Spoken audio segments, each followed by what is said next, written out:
Though he's been visiting Cambodia to witness and to write about sex slavery there over the past 10 years, each new visit seems even more disturbing for New York Times columnist Nicholas Kristof.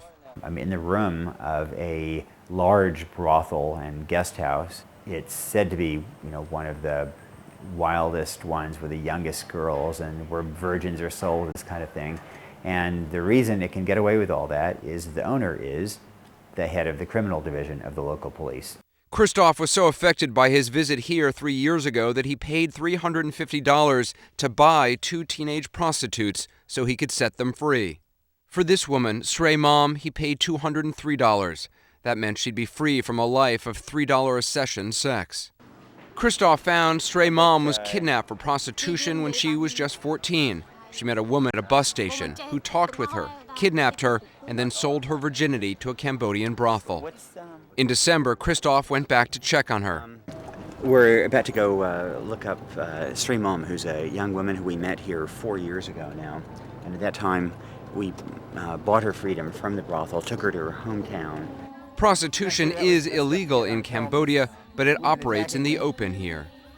We stopped in the little town of Sisaphon and walked down their red light district,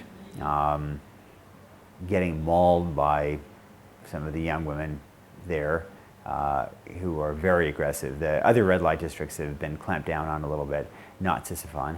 What's your name?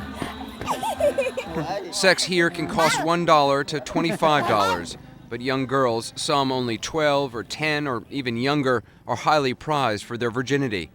Incredible as it seems, Kristof found that some men with AIDS actually believe sex with a virgin can cure them. Some will pay $500 to $800 to have sex with them, sometimes taking them for a week. So brothels will pay traffickers several $100s for a virgin. The money is so good and some families so poor that they'll sell their own daughters. Running back to the brothel from which she...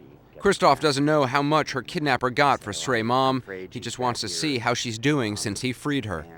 I'm really looking forward to seeing her, but I'm always afraid I'm going to come back sometime and she's going to have just vanished with AIDS or something. Brothels are concentrated in Cambodia's big cities, but on the way to finding Stray Mom, Kristof stopped at a remote village where he met another teenage girl who'd been hunted down for her young body. Today we drove out southeast from Battambang to find a trafficking victim we'd heard about. We drove about an hour, a little more than that, along a little river, and there, squashed between a rice paddy and the river, was a little tiny village, and there a young woman came to us by boat to meet us there. Her name was Kahan.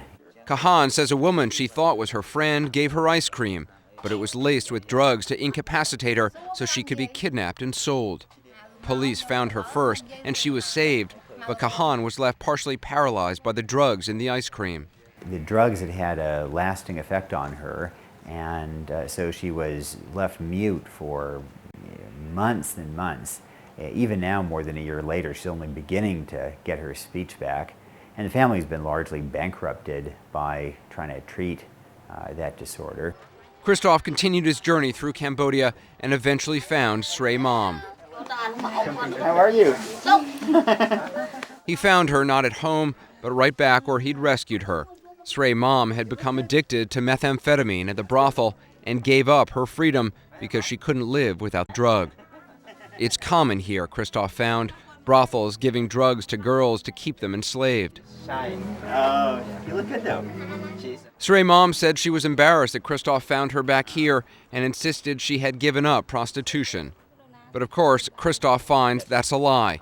In the middle of their reunion, a regular customer arrives, and she has to leave to take care of business.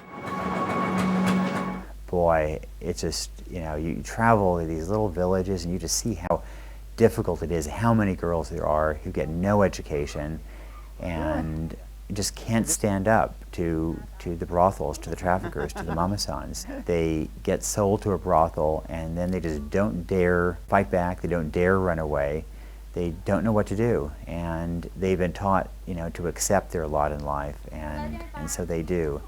And that is going to take a long time to change, I'm afraid.